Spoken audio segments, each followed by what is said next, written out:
Okay, well, welcome everyone.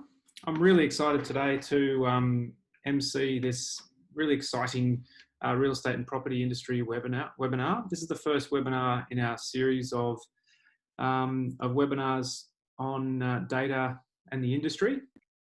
So I'll start by introducing our panelists today. We've got an esteemed panel. I'll be your MC for this session. My name's Andrew Campbell. We've got Tristan Masters from EY, Kale Temple from Intellify, Luke Metcalfe from Rapid Intelligence, Mandeep Sodhi from Effi, and Patrick Orlando from REA Group. Now, a little bit more about who we all are. But as I mentioned, we're going to be talking about property and data. So my background is as a technology business founder and executive. I've built a few different businesses and worked in the sales and marketing function of large corporates, and I've seen how data is transforming the world that we live in and the business and technology operations that we do on a day-to-day basis. Tristan has a really interesting background and is the director of APAC Technology, the APAC Technology Consulting Practice at EY. Tristan, tell us a little bit about a day in the life of Tristan at EY, and what is a digital twin? Well, firstly, Andrew, thank you for letting me be here. I think there's no 2 days are the same, I would say. We work across Asia Pacific in a fairly large team in EY's consulting practice. So we do everything from data migration all the way through to building AI and machine learning sort of capabilities for our clients. And that includes digital twins. So I think my role is kind of 3-pronged, and particularly so in the context of the built environment and real estate sector. So I guess supporting our clients to create cloud analytics solutions to solve for a range of challenges, and they're everything from sustainability to operational efficiency and everything in between. Likewise, helping a lot of our more traditional real estate clients transform their existing businesses towards more digital capabilities and advanced analytics capabilities as these things start to manifest. And I think taking a more analytically driven approach to I think in the context of COVID, there's a lot of work for me at the moment in terms of how to use analytics and AI and machine learning a bit more effectively to understand return to work and sort of how that all hangs together as we sort of get out of the 2020 context. So your question was, what is a digital twin? I mean, we can spend a long time sort of talking about that and maybe a session on its own, but I guess the best way to describe it is a digital replica of physical assets or processes or people, place, systems. So using analytical models, I guess, to bring to bear on simulation and analytics in terms of how clients in the built environment would plan and design and construct and renovate and operate and maintain all the spaces that they're in to make more informed choices. So looking at things like smart, healthy, safe buildings. As I said, sustainability is obviously a big one, as you'd expect from 40% of the world's energy emissions coming from HVAC systems in the buildings that we inhabit. A lot of work in terms of optimizing the human experience inside the buildings, as well as operational performance when people are inside the building. So that can be anything from simulation of airflow and heat transfer to understanding the impacts of climate and energy sources as it relates to the density of people in the buildings, understanding in greater detail what people are doing around the physical spaces and within boundary conditions, and building two-way collaboration and continuous improvement across the life cycle of an asset or a building or a set of processes. So yeah, there's plenty in that we can unpack, but I'd spend a lot of my time sort of helping our clients make sense of all of that. Yeah, brilliant. Well, thanks a lot, Tristan, and welcome to the panel. All right, we also have Kale Temple, the co-CEO and co-founder of Intellify, with us today. Thanks a lot for being here, Kale. Your background is really quite broad, and as a sort of a generalist, and how would you say that has helped you attacking problems in the data industry? First of all, thanks for having me, Andrew. And I think my background's been an interesting one. The main thing is that I find is that a lot of people have a bottom-up approach to machine learning, which is about understanding what machine learning is and how it can be applied to organizations, one of the things that I've found by doing economics and liberal arts through my university degrees is the fact that typically you should have a business-led top-down approach. And this means that you can actually focus on initiatives that create real value for your customers. And so one of the biggest things that we've seen the industry failing to do, and this is not just for real estate, but across many different industries, is to be able to realize tangible business value from machine learning. And so we've found that a lot of practices have failed to do that, and because of that, they've essentially been canned or pulled apart after a couple of years. And so the main focus that I have with customers is about how can we find opportunities for them that creates more than $500,000 worth of benefits, preferably tens of millions of dollars of benefits, such that these programs and initiatives that they're undertaking in the machine learning space can strongly justify themselves and can continue to build out their data and machine learning functions going forward. Yeah, awesome. Thanks a lot, Kale. Yeah, solving dollar value problems. I love it. Thanks for being here. Now, Luke Metcalfe has been doing data science in property for forever and ever, certainly before it was fashionable. Luke, welcome to the panel. Tell us a little bit about the changes that you've seen over the years and how data science has benefited the property sector. Yes, thank you very much for having me, Andrew. Yes, so I'm best known for my site Microburbs, which gives you detailed reports that uses machine learning to give you livability scores. But as a consultant, also I've done all kinds of models in real estate. And obviously the paradigm has changed. It's become a lot more digital over time. And probably the first cab off the rank, I would say, would be valuations. So back in the day, valuations were always done manually. Now it's done by machine. There are big companies out there with valuation models, and your more typical kinds of properties, like your R2 zones, units even more so, are quite good with valuation models.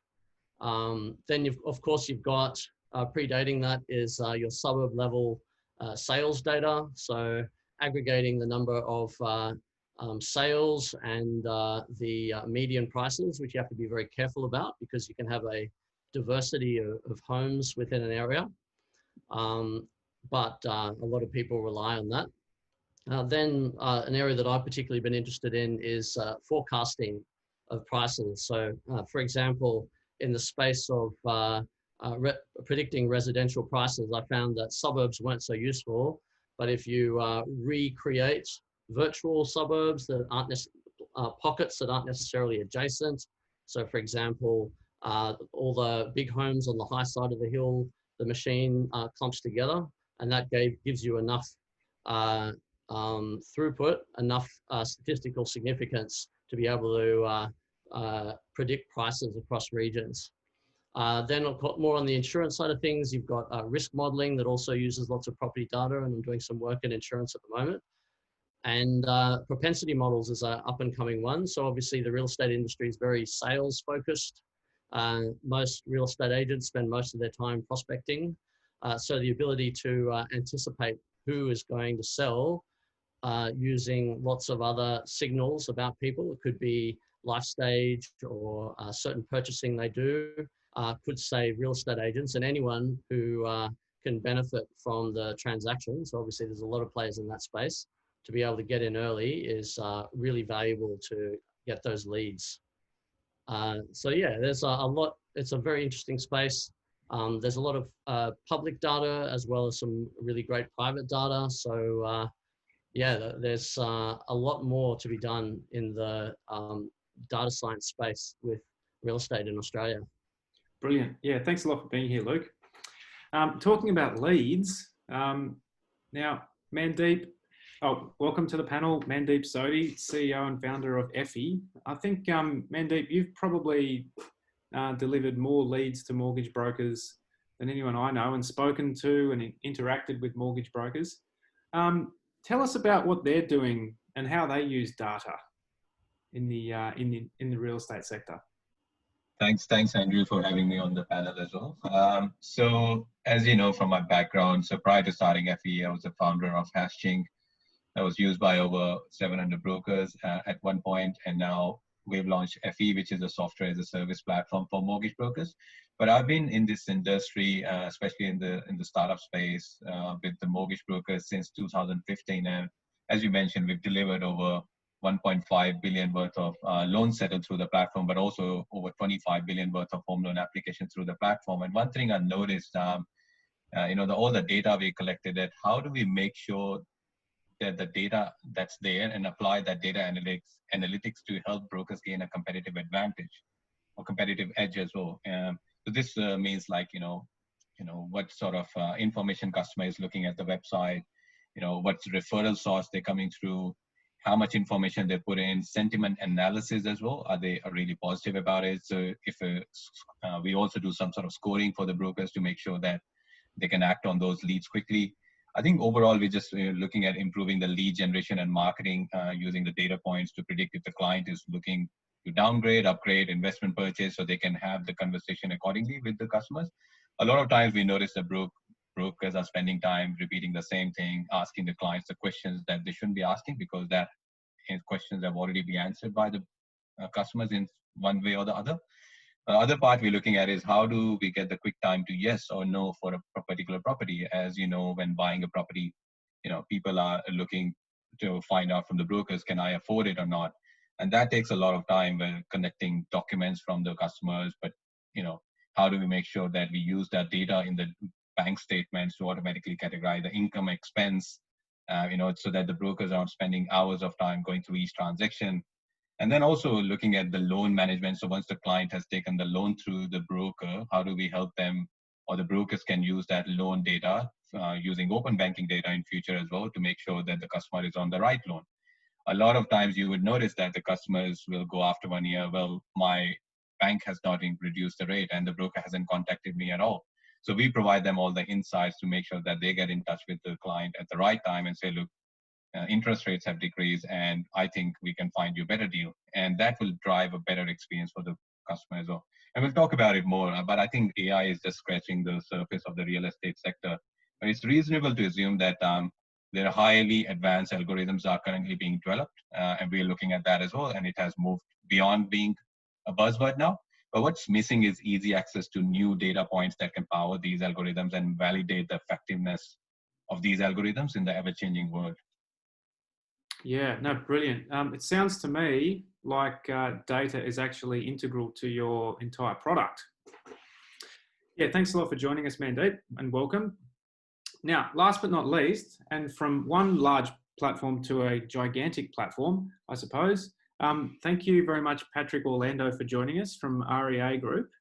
Patrick's a senior machine learning engineer at REA Group, and I understand that you've got challenges on a day-to-day basis juggling the transformation project that you're running, and also just the regular business as usual operations. Yes, somewhat. REA Group has obviously the very well-known real estate.com.au brand, and so for a long time I've been working in that space, helping with the team deliver value to both our consumers and property seekers and people who are interested in property, along with our customers, our agents, and other customers. We also have a business called HomeTrack, which do automated property valuations, as Luke was talking about. And across the business, we have now quite a few functions who are working with data quite regularly, data scientists in various areas.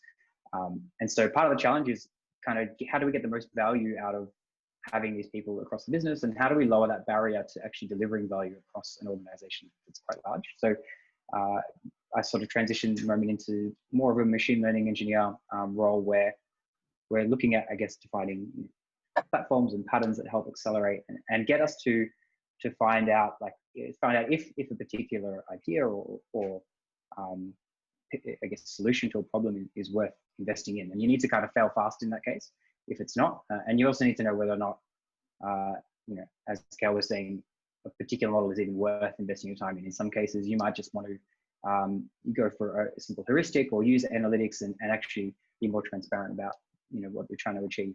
But if you do want to use a model, you obviously want to lower the amount of investment that has to be put in to get that delivering value, and you want to iterate on it over time. So in addition to kind of looking at the use cases we have, we also have to kind of think about how we can continue to deliver, but also transform what we're currently doing. And it's just, yeah, it's kind of, I guess, a juggling act, isn't it? And you don't necessarily know all the answers up front sometimes. So it's about kind of being flexible. Yeah, brilliant. Work it out as you go. Thanks again for joining me. Yeah. All right. So, wow, what an amazing panel that we've got. I'm just going to go back to the panel slide now. And I'll pause here for a moment before we get into the topics, just for the benefit of all of the attendees today. If you'd like to ask questions of any of our panelists, you're more than welcome. Please use the chat function or the Q&A function of Zoom, and we've got Jasleen and Maddie who are joining us today on the panel, and they'll work through questions as they come in and make sure we don't miss any. And yeah, hopefully we have the opportunity to answer all the questions that come through. But firstly, let me ask our panelists. Oh, hang on. No, that's the end of the show. Back here, that's the one. All right. So let me ask this.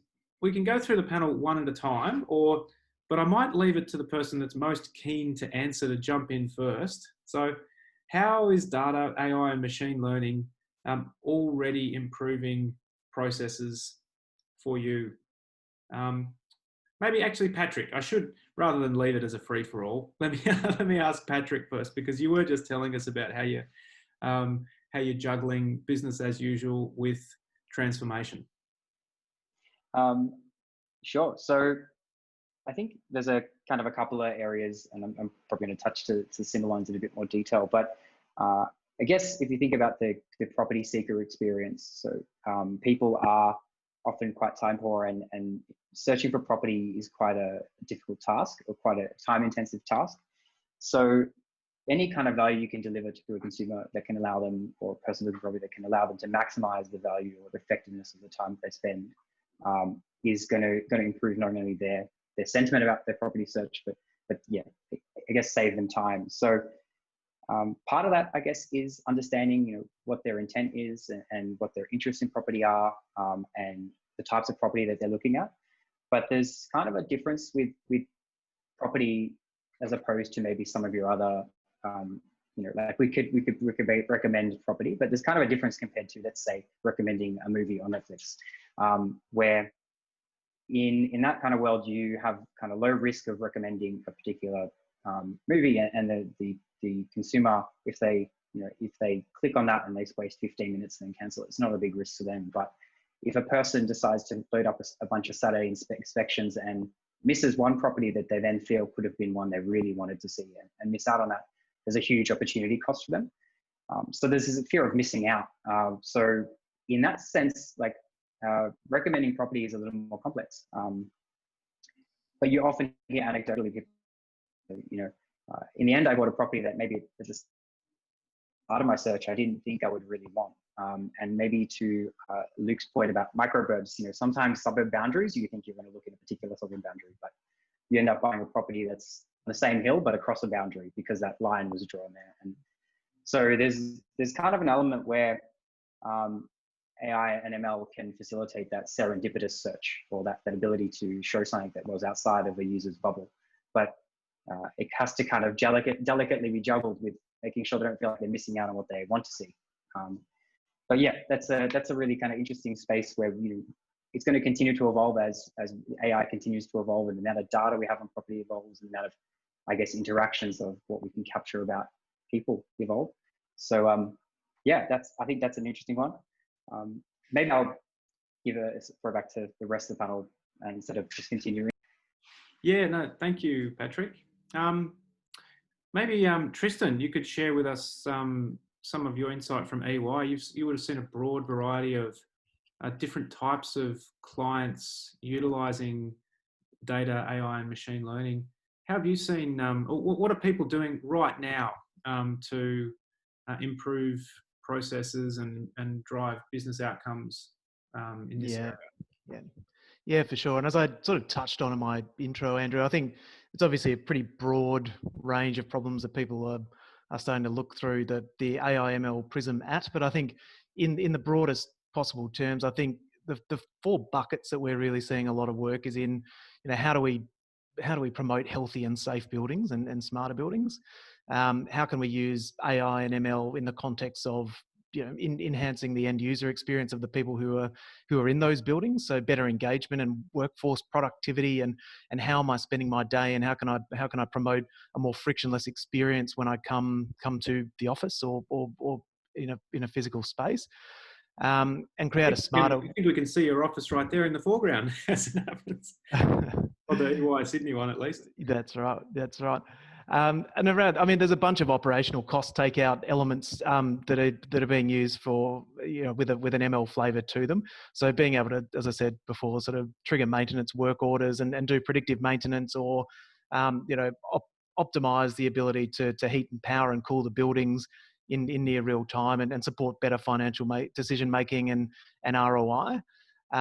So I think it's pretty broad. I think sustainability is the one that I think is getting a lot of traction at the moment, and obviously with things like the WELL standards and net zero emissions and things like that, it's certainly getting a tremendous amount of traction in the market, and quite rightly so.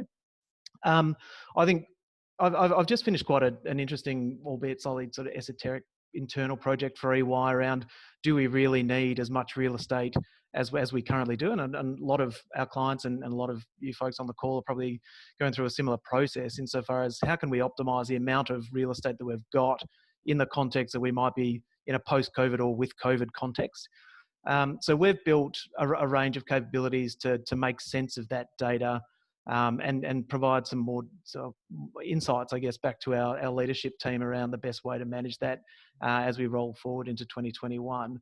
I think one of the cool things that we developed was a recommendation engine that actually sort of ingested a bunch of metadata from Office 365 around what I was doing at a particular time of day or day of week, and how many of my co-workers were physically in the building, and being able to sort of bring all that together onto a single pane of glass to make a recommendation about where I should go that day, and is it appropriate for me to be in the office, or is it better, given that I'm doing more activity-based focused work and things in front of my laptop, do I really need to be in the office? And trying to, I guess, use machine learning in the context of how do we make the office more of a connector of people rather than just a place that you go every day. And I think that was also a few signs of relief from our facilities management teams and our building management teams, because we're dealing at the moment with people coming in whenever they like, and we're having big tent poles throughout the week and tumbleweeds on a Monday and a Friday. So how can they sort of better manage the footprint in the offices that we've got? So I think there's a huge amount of sort of more sort of nebulous sort of blue sky thinking, and I think there's a lot of very practical things that we're doing with machine learning as well. Yeah, awesome, great answer. It is such an exciting time for this stuff, isn't it? It feels like we've turned a significant corner in the getting the balance right between working from home and working in an office in a collaborative way. Finally we've got there. Now, might throw to Kale quickly, actually, because Tristan, you sort of touched there on identifying the real practical issues, and Kale, you touched on this $500,000 threshold that you mentioned. Is the problem going to with sustainability in mind? What have you seen around that's? What kind of problems have you seen, Kale, that are worth 500,000 and more? Great question. So we've actually seen, and so for me, real estate, it depends on specifically which type of sector you're talking about. Are you talking about residential development? Are you talking about retail? Are you talking about logistics? Are you talking about office space? You're talking about retirement living. And so we've had some context working across those different areas. And so the biggest challenge is always, do you have first party data or second party data? And so what you'll find for things like residential or for REA group and things like that, you'll definitely have a lot of first party data, which means that the types of machine learning use cases that you're working on are going to be more impactful because you have higher data and you have more individualism in the data.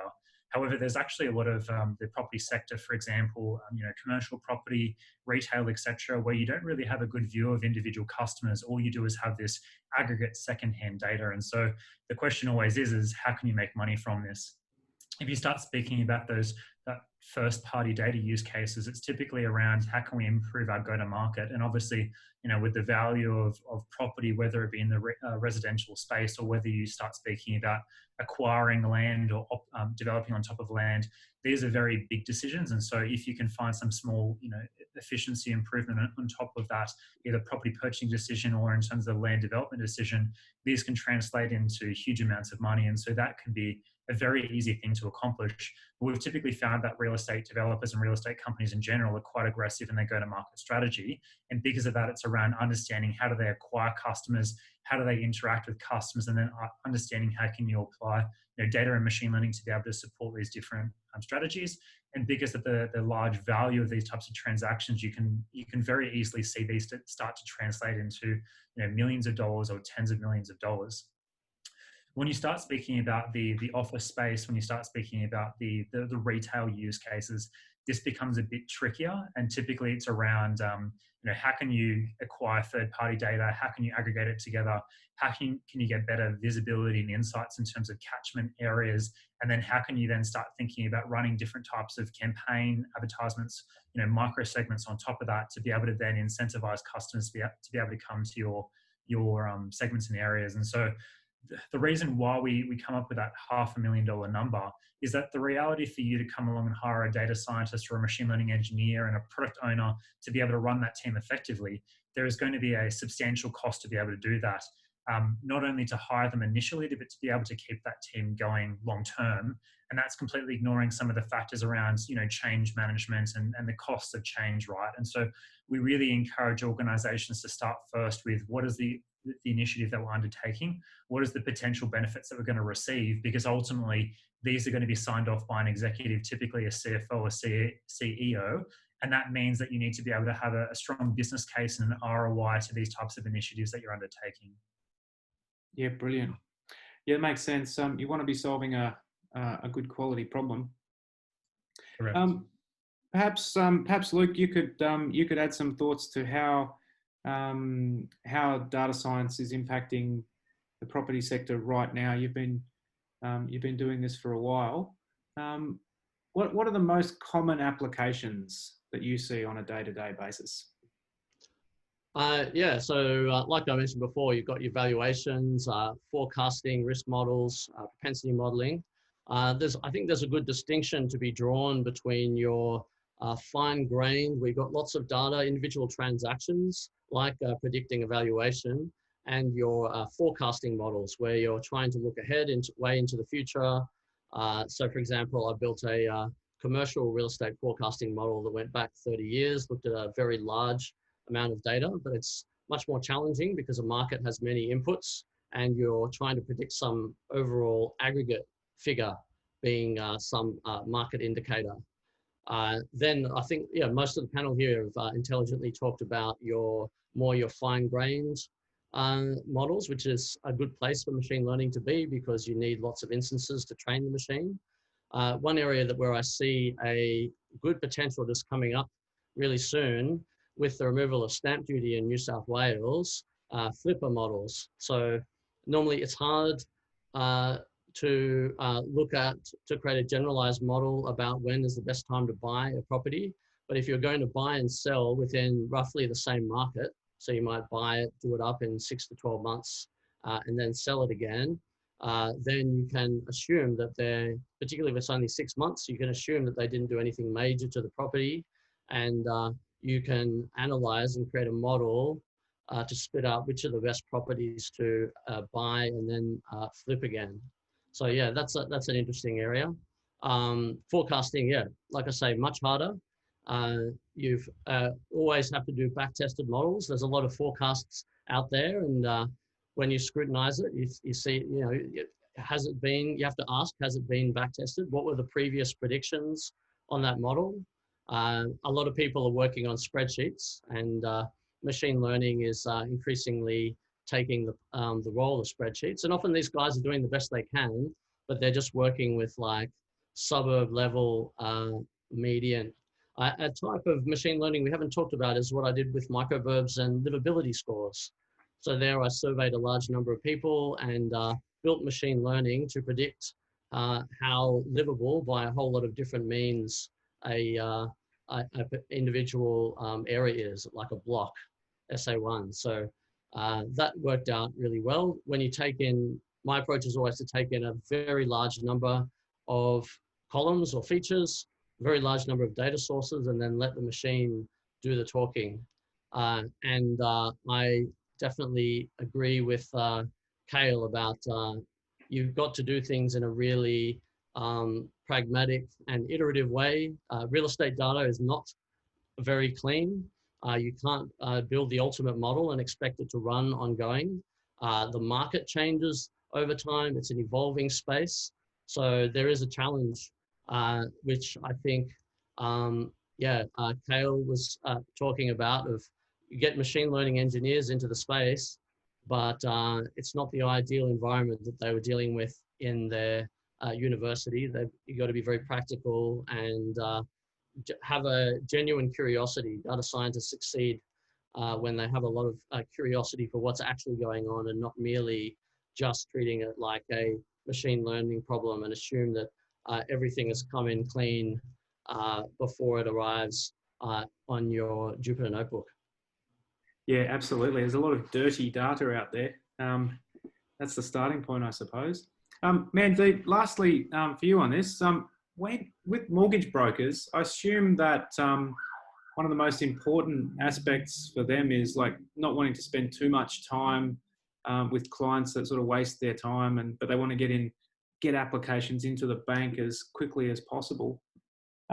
What are some of the most predictive pieces of data within the data that you capture that, or do you do work like that? Do you apply data science method to look at the characteristics of individual consumers as they come through?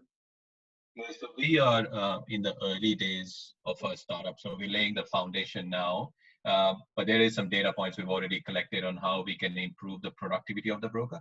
So our platform is focusing more on reducing the admin time for the broker, not lending side of which the lenders can take care of already. So we look at 4 areas of AI and machine learning. So one is like the predictive analytics.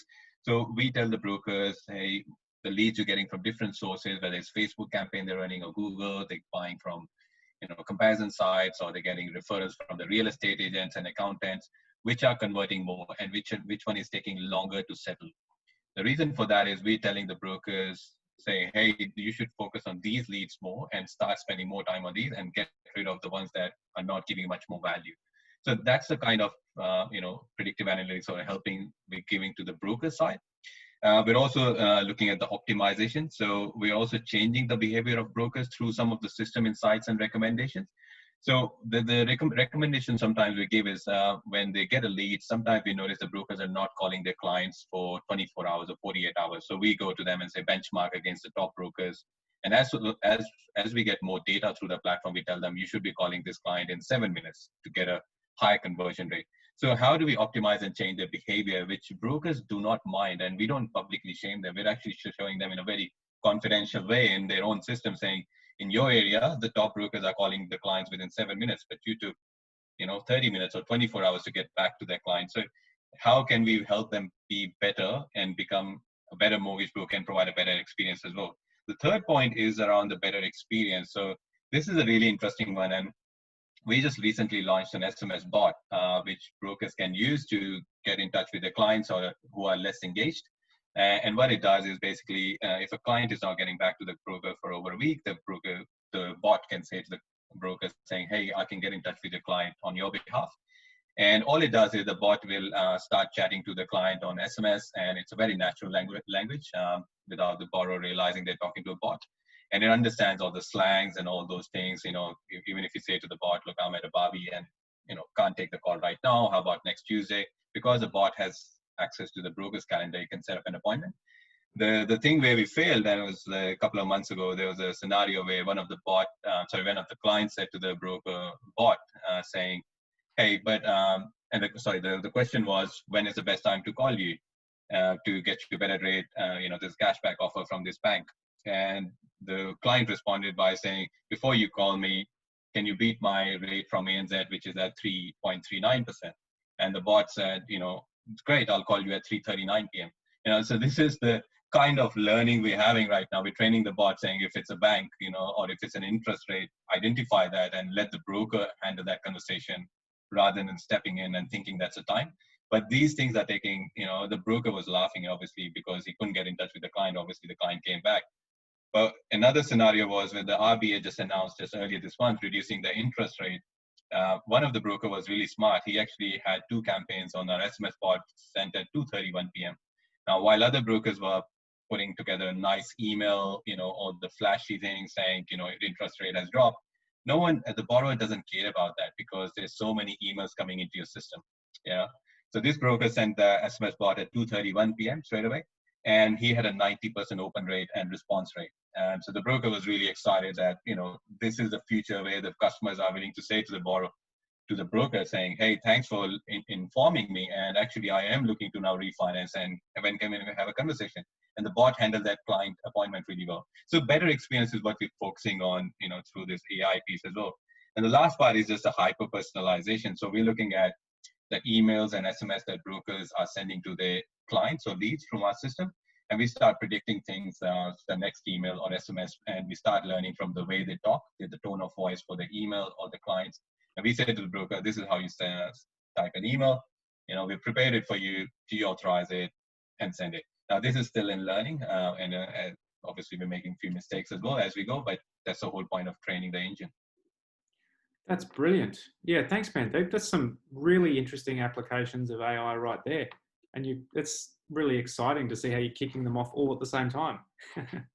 It really is about learning and making mistakes as you go. So, all right, let's pause there. Thanks, guys. I think we've got some really thorough answers to how data science and AI is being applied right now. Jasleen and Maddie, how are we going with questions from the audience? Are there a couple that you might want to pick out? Yeah, for sure. I'm seeing quite a few. So I think we can start off with one for Patrick. So Patrick, this one is from Felix, and he's asking, you talked about the challenges around helping customers finding their desired property. I wonder whether there is an opportunity for implementing a reverse image search functionality, where the customer uploads an image of their dream property and gets back visually similar properties from the website. That's an interesting one. Probably got a lot to unpack. So actually, the technology for doing like reverse image search is pretty good, and it's pretty straightforward. Like from in most cases, if you just do it at a very simple level. But properties there is in the space of property, there's sort of so much that goes on beyond just what the property might look like from a particular photo. And I guess there's a lot of constraints for each buyer around what properties they can afford, in what areas. You might be interested in things like proximity to schools or I guess many other factors that come into play when kind of picking a home. There's probably definitely some value in I guess the idea of maybe lookalike properties. But I think tying back to the idea of that sense of fear of missing out for a property seeker, a lot of what we kind of see in research is that if you were to show them a very limited number of properties, they want to know where the rest are. So generally, the kind of search experience, as we analyze people's behavior and understand what kind of drives them in their search, it's usually about setting their own expectations, which they do through looking at different properties, realizing that's not one that's suitable for them, then adjusting their expectations, changing their search area. And I think while it would be really fun, it's definitely something that could be invested in. Whether or not that actually delivers value to someone looking for property is not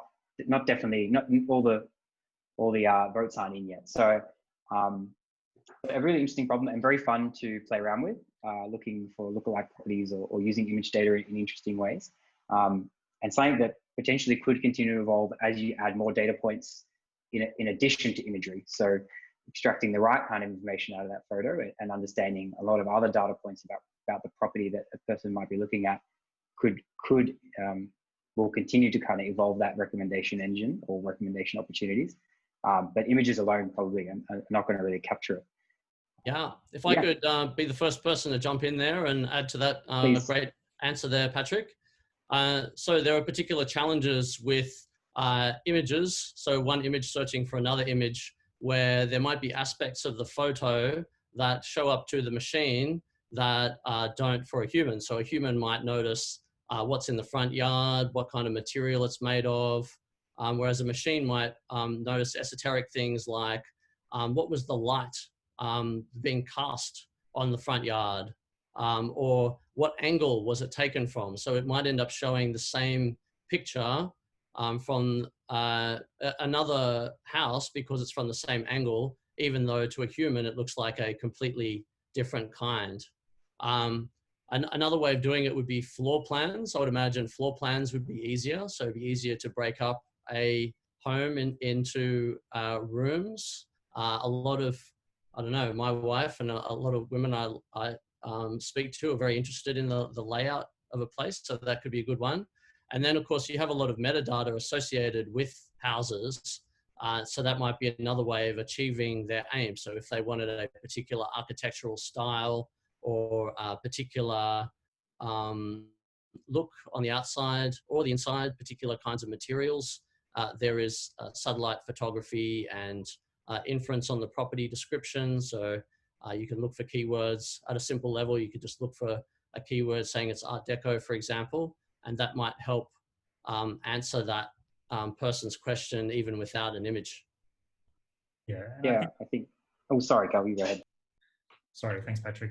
I was going to say, I've been undergoing a property search recently, and I think one of the things that I've been able to realize is that images convey very little about the property at hand. And so I agree with Luke that I think the floor plan is probably a more accurate representation of what you should be in for. But the reality that a lot of places that I've been looking at is that you might have 6 really poor quality photos that might show the interior of an apartment, but they give you very little aspect about the building, the street view, and these types of things. The other challenge there is around the data quality. And so I think a lot of these images may not necessarily be up to date. One of my friends purchased a property recently, and that property was previously owned by previously rented by a hoarder. And so the real estate company decided to provide photos pre-hoarder rather than post-hoarder.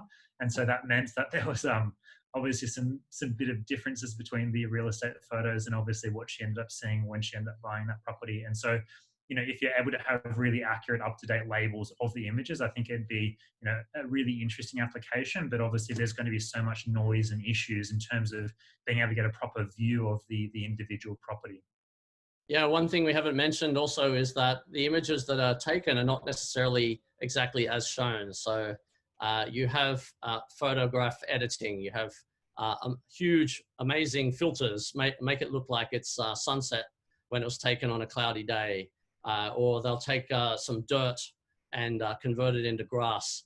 There was a well-publicized example of a house, I think it was in Sydney, where there was a massive water tower behind it, and they simply just edited it out. So fake news. Wow. That's an extreme example, but those sort of challenges would be, if a client asked me to do something like that, those would be the sort of challenges that I'd want to flag first up.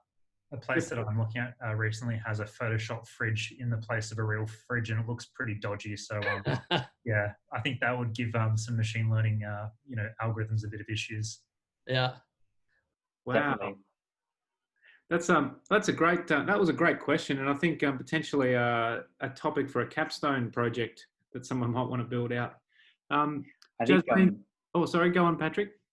Oh no, that's all good. I was just going to say. I think like when you think about the amount of variance that exists amongst properties, like almost no single sort of data point, whether it be images or even extended attributes, will ever have good enough. Well, it may in the very long term, but have enough coverage across your set of properties in order to kind of specify all those differences. And then when you think about adding in people, all the variance that can exist amongst people's preferences, being able to build a data set that kind of can capture all the nuances between people who care about architectural style and layout versus the ceiling height and the location and proximity to schools becomes quite a ginormous data problem. Yeah, Patrick, if you feel it's not much data, feel free to send over all the REA images to me. I'm sure I'll find some use for them. I think we'll hold on to them, thanks. Okay. What a surprise. Good stuff. All right. Well, yeah, great question. So now let's look to the future for a moment. What do we think, guys, on what's coming next? Where are the big areas of opportunity that aren't currently addressed? Who wants to take this one?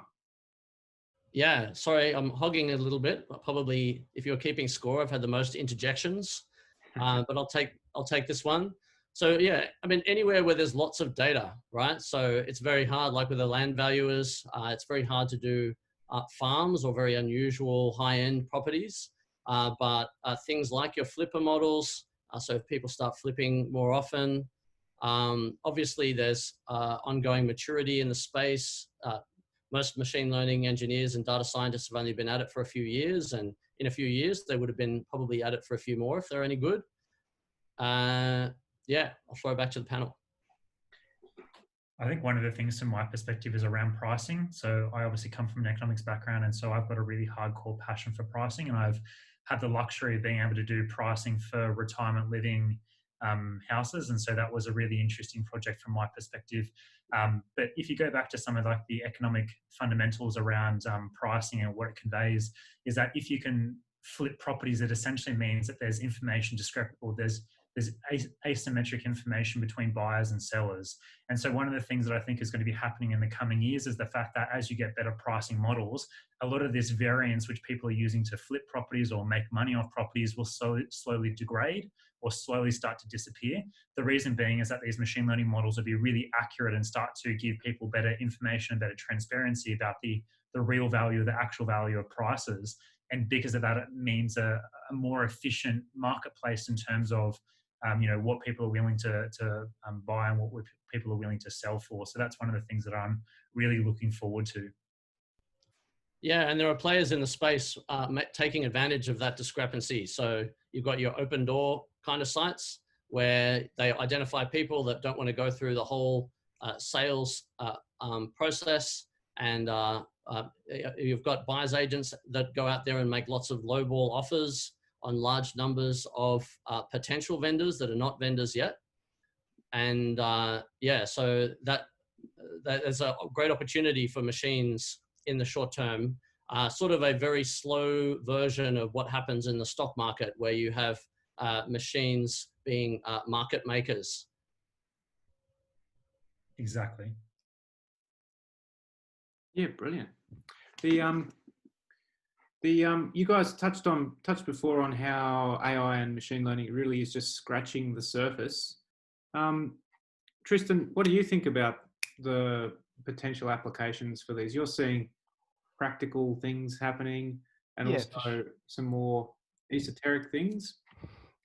That's right. And there's plenty of both, by the way. But I think, I mean, a lot of my sort of effort is sort of more focused on the office and industrial sector at the moment. And I think, there's been a huge proliferation of IoT devices. There's been a ton of data generated by smart buildings. And that is facilitating a bunch of smart analytics in the AI and ML space around predictive maintenance and all the things we've talked about.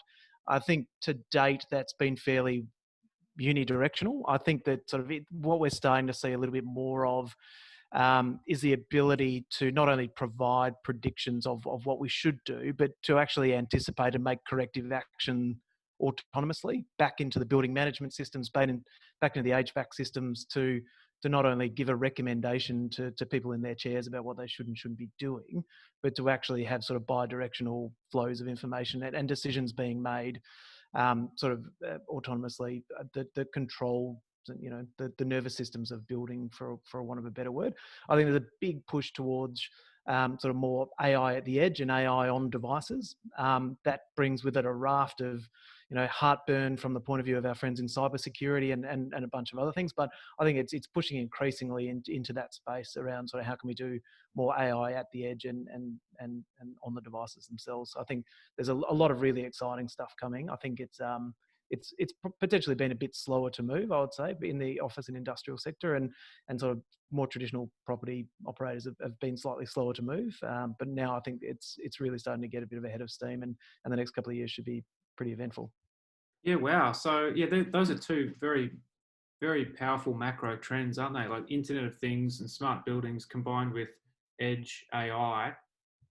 Together, those things have huge potential to do all sorts of things. 100%. Yeah. Cool. All right. Now, in the interest of time, let's keep moving. Any questions of note from the audience that you want to highlight? Maddie, have you seen any good questions in there? Actually, I think I've got one that Reza asked around So I think it was relating to my initial question, and she said, I think this ML can help in property valuation or AVMs. She said recommending properties, and she said, or they said, what else do you add? And I think this one's kind of, I think there's so many opportunities for ML to help in the space. I think it's a lot more have been touched on through the talk, but I think to summarize it, it's sort of anywhere where there's maybe an interaction between people and a process, or people and people and a process, really. So in some case, Mandeep was describing a lot about how efficiencies can be made in the broker process and leads and helping with efficiencies in leads. You can think of any other number of touch points between property and industry and people who are undertaking some task or interacting. Even as Tristan was saying, just going to work, going to an office is an interaction with property. And so there's kind of almost endless ways that we can continue to add solutions in this space. And it really comes around understanding more data about how people interact with property and more data about the properties themselves. Yeah, I think to extend that as well, like one of the things that we found or we see is that inside every organization, every single day, there's subjective decisions being made. And so every single subjective decision, it doesn't make sense to necessarily turn it into an objective data-driven solution, but there's a lot of those decisions which can benefit from augmented or using machine learning to augment a lot of those decision-making processes. And so it's just about identifying, what decisions are being made in the business, which of those can use data to be more informed, whether that be in terms of faster, more accurate, etc. And then thinking about how you can use machine learning to supplement it. But we would break it into typically around that go-to-market. So how can you optimize your sales channels, your marketing channels, your pricing? How can you improve the operational efficiency? And so this could be around trying to automate a lot of the processes that exist inside your organization. So say, for example, if you do a huge amount of document processing, it could be around using things like optical character recognition to come along, automatically extract information from those forms and then feed them into an automated process, or thinking about some of the customer experience considerations. And so this could be around chatbots, it could be around recommendation engines, it could be many different things. And so that's the three groupings that we've typically thought about when we've looked at applying machine learning inside a customer's business. I have a question from Chow Dong. I'm sure I mispronounced your name, sorry, but it was a good question. So they asked, do you think there are some unpredictable values that should be considered in the model? For example, the influence of COVID is very sharp. Should it be included in the model? Absolutely, if you could. So I mentioned before, I did a model to predict rents in the commercial property space. It was hard enough putting in the recession of 1991 because there was only one recession. And the world was quite different. The macroeconomic situation was very different, high interest rates, pandemics. We had the last big one 100 years ago with some smaller ones that that people didn't pay that much attention to. So yeah, that's always a very big challenge for these longer range forecasts. COVID, so on the subject of COVID, let's keep it topical. I'm doing some COVID contact tracing at the moment. So obviously there you've got, if it's mobile phones moving around a building, then you have a lot of data, and there's a lot of COVID around as well, depending on which country you're in. So the potential of building machine learning models to predict who has the virus. And then by extension, it's sort of like these models I built before COVID for urban planners and for building enthusiasts. So we're showing social interactions. So I built a social network, for example, looking at all of the number plates coming in and out of a car park, who kept on coming in and out at different times with the same people. So yeah, you sort of flip them around and say, no, socialization's bad now. Don't hang out with people, and you can sell that. Flip it on its head. That's nice. it. Nice. All right. So now let's get into some of I actually really love problems. I think when you can find a problem and solve it, you're making progress. So, and I really enjoyed hearing you talk about that before, Mandeep, about this thing failed and at 3:39 p.m. was mistranslated by the bot. Let's have a think now about some of the failures and some of the problems that we've come across. Perhaps they're like, I know stakeholder engagement is a big challenge in large corporate organizations. So panelists, what are some of the biggest challenges that you've faced recently in implementing AI projects and realizing the potential of data? I'm happy to jump on that one quickly, Andrew, because it's a bugbear of mine. And I think it's probably less an analytics challenge and more of a data challenge. But I think, obviously machine learning and AI is hard, but there's lots of smart people that are doing it and doing it really well. But I think that the lack of a scaled and uniform metadata schema and a flexible data model that can describe all of the physical and logical and virtual and different types of assets and the relationships between them, until we really get that right, it's going to be really tricky to do AI and ML at scale, and particularly in office and industrial contexts where often you're not going into a greenfields situation. There's a bunch of legacy technology and different flavors and cocktails of technology that it's going to be really hard to build sort of really robust and consistent AI that's got data quality and lineage and all that good stuff baked into it. I think that's the biggest challenge. There's a bunch of work. I saw one question pop up about data sources that are available. Look at it's called brickschema.org. It's an open source sort of capability, a metadata model that's been developed by some very smart people, onto which I think you can then layer things like data fabric, data mesh, pick your favorite 2020 buzzword. But being able to have that data in a way that's secure, that's governed and consistent, such that it can be consumed by these models. I think in my mind that's the biggest challenge that we've found in terms of actually scaling this appropriately. Yeah, it's a classic problem, isn't it? That bottom of the pyramid sort of, let's get the data all in one place and have it in the right format. Anything else that you guys have seen? Yeah, if I could add just the structure of the real estate industry, it's a very relationships-oriented game. So starting from the bottom, you've got your property seeker. I tried to build and did build a website that gives lots of property info and used to sell some of it. But the reality is that mums and dads are much more open to paying for someone who has a relationship with them. They want a human being to walk them through the process. So a lot of data, it goes through the demand for data where people will actually pay for it goes through these guys, mostly salespeople in the space. And your average real estate agent or buyer's agent doesn't really have that much money to spend. They're more focused on just getting the sales and improving their pitch, keeping the momentum up. And then beyond that, the industry in general, there's a lot of sales people have risen up through the ranks. And so sales in one sense is really great for machine learning when you've got lots of them, because you can give, like panelists mentioned before, next best action models. But from the point of view of a big sale and understanding the value of data, that's a universal problem in Australia, where we've got these massive unicorns and mega tech companies coming in that very well understand it, where in Australia there's much more of a sense of we know what's going on. We hired that guy from the competitor, and they'll give us their input. So for me, from my point of view, there's heaps and heaps of data out there. Less on the building side of things is true.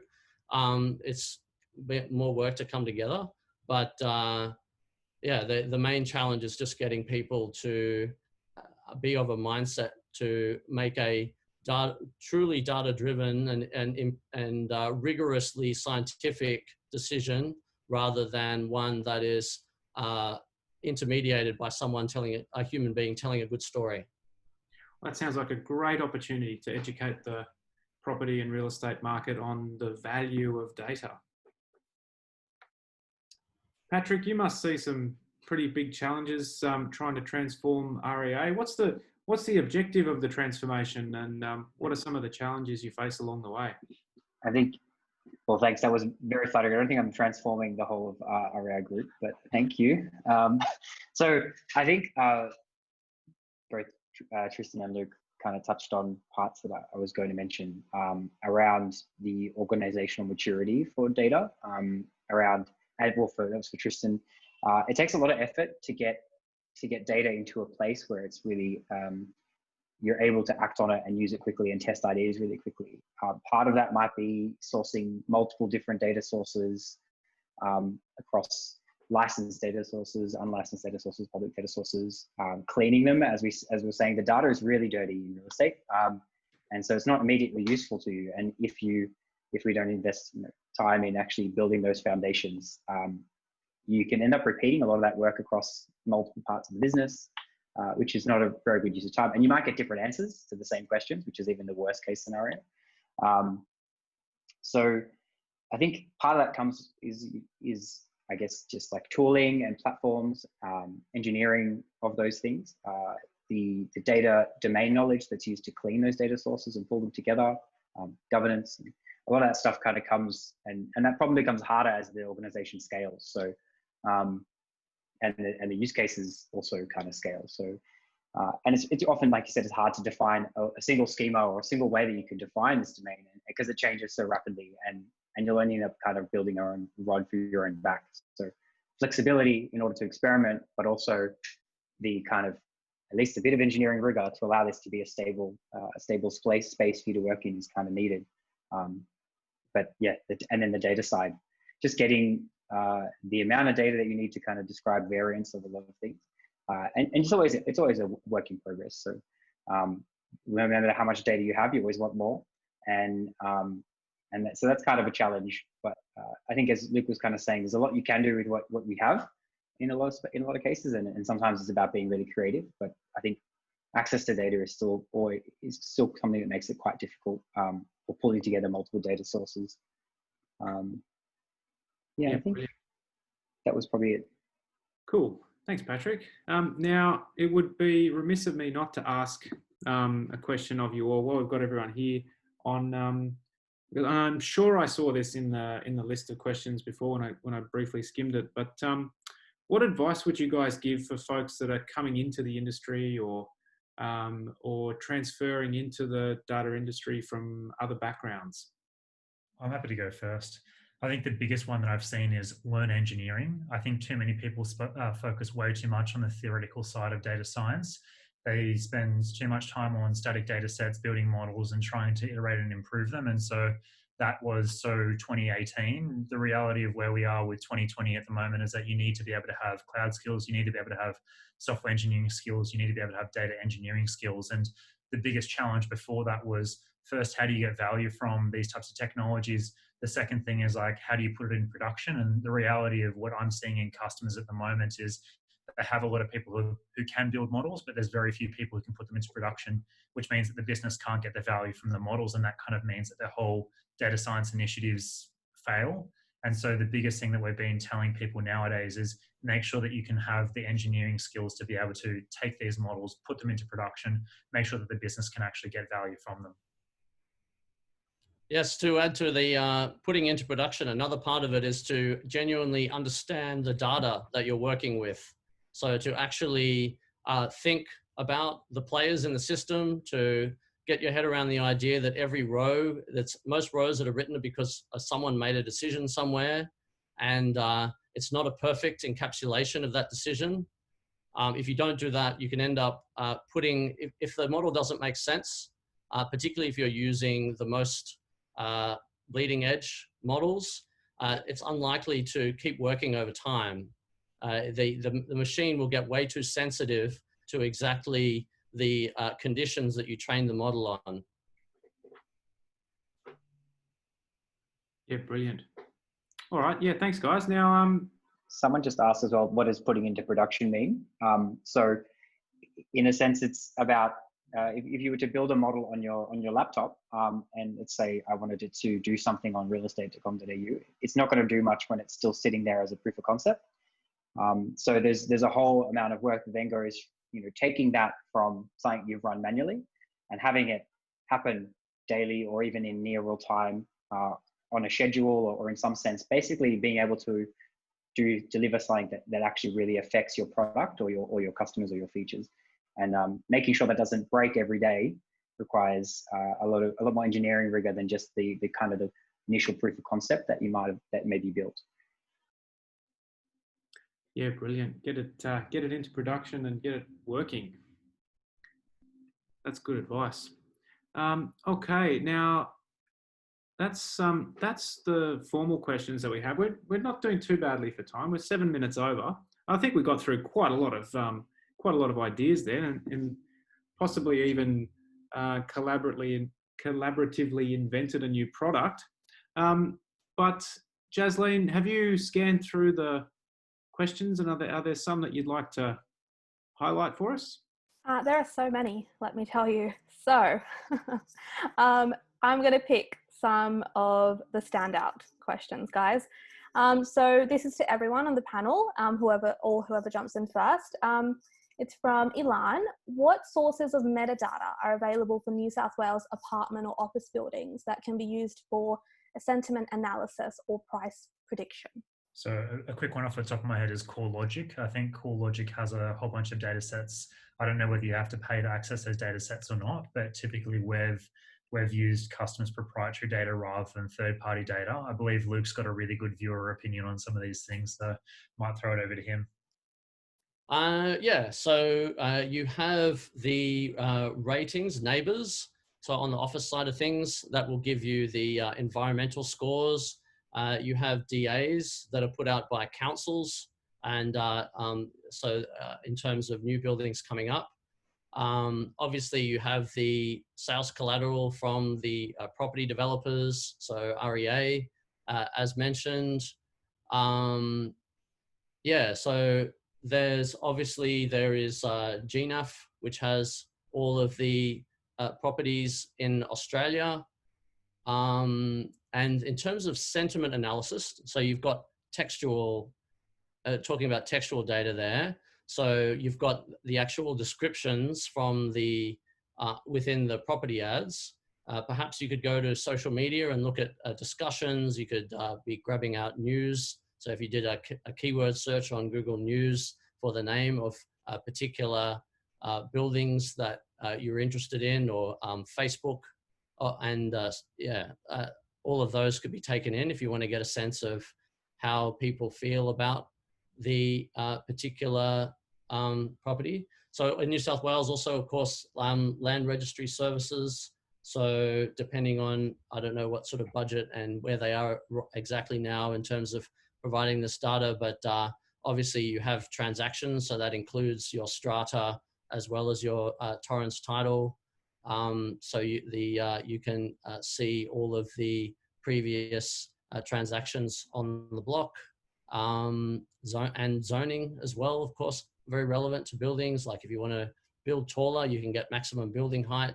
These are available as shape files.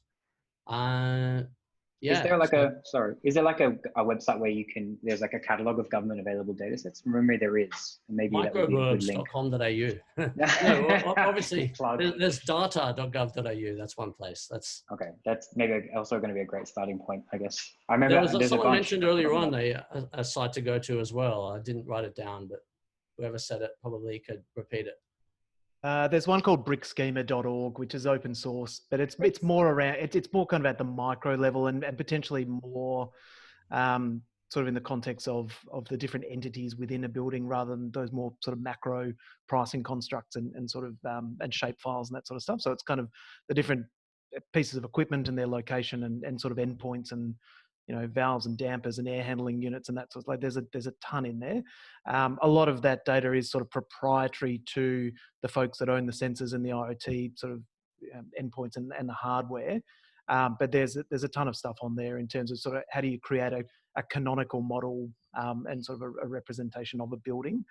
So I think by extrapolation, there's a bunch of stuff in there that could be used. But I think all the other sort of more specific ones that the folks on the panel have mentioned are going to be more helpful in that context. I've got another question here for you actually, Tristan. Someone is asking, how does sustainability come into play when using data insights and machine learning? A little bit broad, but what do you think? Sorry, just finding my mute button, which I should know where it is by now. But I think kind of a couple of different ways to answer those questions. I mean, there's the obvious sort of, are we adherent to all of the sustainability codes and sort of metrics, including the well standards and LEED and net carbon zero and ASHRAE and all of those good things that increasingly, and neighbours was a good one that was also mentioned. So I think there's a ton of sort of data points and modelling that sort of layered on top of those to measure compliance with that, and sort of opportunities to sort of get more towards zero net carbon emissions and that sort of thing. But I think I think more broadly, sort of analytics is being applied to understanding how can you reduce the environmental footprint of a building while sort of generating savings for the owners and the landlords and the users of that building. So I think that's where being able to sort of look at energy management and utilities data, as well as sort of grid neutrality and independence, and there's a whole raft of things in there which is just getting bigger and meaner, and obviously sort of front of mind at the C-suite level. But I think being able to sort of manage that more effectively and be more predictive around real time around sort of the energy consumption within the buildings and how best to optimize that, I think is in a nutshell sort of how I'd describe it. Yeah, awesome. Okay, I've got another one I think the panel might like. It is from someone named Mark, and he's asking, how can we use AI to design places that go beyond function, but also improve efficiency, comfort, and health? You know, how would AI design a home for optimal living? That's Tristan's. Yeah, I mean, and again, potentially sort of less in the residential space, but I think how can we use AI rather than having a bunch of people running around and engineers with clipboards and hard hats, to using AI sort of at the front of that decision making to say, how should we optimally design this space and also the facilities around that service people in that building, and sort of put AI sort of more at the front of that decision making process. How do you stack buildings optimally? How do you sort of build facilities into those buildings? And then be able to sort of run diagnostics and that sort of thing over the top of it to make sure that it's working. I think that comes from the point of view of, am I having a good and frictionless experience as an end user of that building and somebody who's within the four walls, but also am I sort of streamlining the assets that I'm making and making sure that, you know, and particularly in the context of, you know, competing with, maybe WeWork's not the greatest example, but I think, you know, other sort of co-working spaces that are starting to nip at the heels of some of these sort of more traditional property players in the market. I think how can they make sure that the buildings are fit for purpose and making sure that when people come to work, they are sort of well taken care of, safe and sort of comfortable, but also, you know, the types of work that they're doing inside that building and the physical space is driving towards them sort of making a big contribution and sort of being happy and well and engaged when they're coming to work. Yep. One approach, looking backwards in time to sort of see how much people like properties in general, is property churn modeling. So what's the chance, what kinds of properties are turning over quickly? And obviously you need to control for factors like student accommodation is going to turn over very quickly. And I lived on a street in the inner city and we all had kids and moved out pretty quick. But yeah, there are certain, I mucked around once and found there were certain unit blocks that were old but turning over very quickly. And so you could actually, if you had a whole lot of other data about these individual places, then you could ask, what is it about them that leads people to churn out of them? Yeah, excellent. I think this one might be interesting for everyone. We have a question from Jack. And so he's asking, what would be one sample project that a traditional realtor could undergo to help them understand the impact of data through increased profitability and build a relationship with a development team or firm for future projects? So from my perspective, you go back to the fundamentals of their business model. So every single property developer typically acquires lands, develops lands, and then sells it. And so if you wanted to start thinking about what the fundamentals are, trying to use machine learning in a way to understand, you know, optimal site acquisition, the price to pay, how to develop that site, and then ideally how and when to offload that site is going to be, you know, one of the most impactful use cases. But that essentially describes the business model of them, right? And so one of the things that I always have done is to understand how to apply machine learning in a meaningful manner. The first thing that you should do is to understand the business model, the value drivers, and fundamentally what what makes value inside their organization, and then to think about how do you apply machine learning. But given that essentially all properties around purchasing, a modification of that property or that land and then selling, that means that there's some pretty good applications around pricing optimization, or the price that you should be paying for land, and then obviously what you should be selling it for. Yeah, one unfortunate thing is that the biggest driver of returns in real estate is rezoning. So buy, it gets rezoned to be higher density, and then you sell. So then you need a rezoning model, which I started to build. Some challenges there that you might not have the phone records of property developers calling up council or political donations to the major political parties. But given those data sets, I could certainly build you an awesome model. So I've seen broadly that certainly when it comes to centers, work I did for the UDIA, just smaller centers within cities, rezoning blows everything else away. You have to buy something that gets rezoned. If you just let the model just find the best and let it be weighted by how much return there was. I mean, there's land in Sydney that went up 70-fold in 15 years. So it's hard for the model to ignore that. Everything else, I tried to get it out of the model, but it just kept on finding things that correlate with that. One thing to add probably is, I think if it says, you were saying you're a traditional realtor, if you're still practicing, then I guess one thing would be try and collect data on as many aspects of what you're currently doing. I think, yeah, if not, then if you can, then I think that'd be a great place to start to analyze your own behaviors and your relationship with the work you do. You're, I think just starting with analytics is the best part there. Try and understand your own behaviors and what impact that's having on your profitability is, not necessarily easy, but a good starting point. Yeah, so my apologies, I answered more for an investor, but coming back to this actual traditional real estate agent.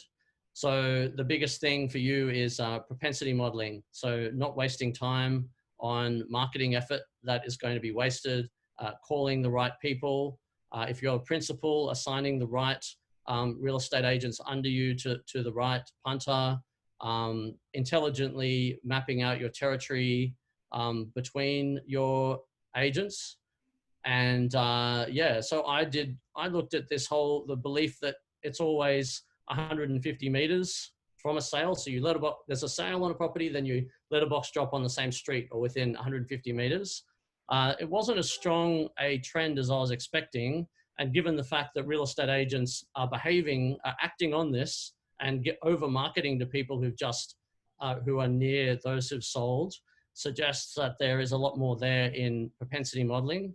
I guess I'm now answering to real estate agents as a class. So it's not something that an individual real estate agent would be able to afford.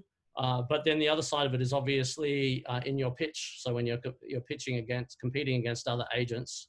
So if you can demonstrate, a major thing is that when you've got junior real estate agents, a lot of them are not that experienced. They don't know the area very well. So if you've got excellent collateral, which shows at least that your office really understands the space, the suburb, and that you can intelligently pick the right example sales that will impress that person, that could take you a long way. Wow. All right. Well, that's some really thorough. That's some really thorough answers there, guys. And that, that is kind of striking, isn't it? That the zoning blows everything out of the water. Jasleen, I think we've probably got time for one more question, and we really should. We've gone a little bit over time, so we really should wrap it up. But is there one more question that you really think is burning to be answered? I just clarify what I meant by rezoning. It got not what I meant in the Zoom chat. So by rezoning, I meant that it changes what you're allowed to build on the land. So instead of a house, you can have a unit block, for example. Okay. I misinterpreted. Sorry about that. I think, no, you've provided both sides though. So I think people would have benefited from that. So thank you, Luke and Patrick. I think I'm not sure if it's a burning question, but I'd actually love to end it on this one because I think it's pretty unique. So is there land data that can predict whether or not a house is being built on a termite mound?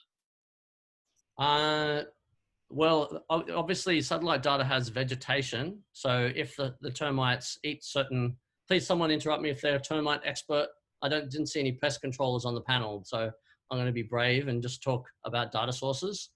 Yeah, so if there are particular kinds of greenery that the termites like, you could have a model to predict the likelihood. And if you've got fine-grained, I mean, you could probably rip out Google Street View, and in certain cases, you might actually see the termite nests. Otherwise, you could approach the termite business. I understand pest controllers are doing extremely well these days. There's a lot of stuff here in Sydney, a lot of stuff being blown in from the mountains, and climate change and all that, and poor construction. Yeah, poor construction and materials. So in terms of the likelihood of being hit by termites, so I understand new materials are more vulnerable to this. So yeah. Yeah, you could go to the pest control folks, try to aggregate data there, try and find the largest pest control outfit, try and take their data and use that as a source, create a product. Yeah, a challenge might be that I have a vibe in my head that there's a very large number of pest controllers. You might be better off going to High Pages or Service Seeking for that data. Yeah, that could be a good way to do it. There's another product idea we've kind of collaboratively created. Brilliant. Well, all right. Now I might just leave. I might just throw to the panel one last time. Anyone want to make any closing comments or anything anyone really wants to touch on before we wrap it up? Any predictions for the future of data in real estate and property, guys? I love predictions. Me too.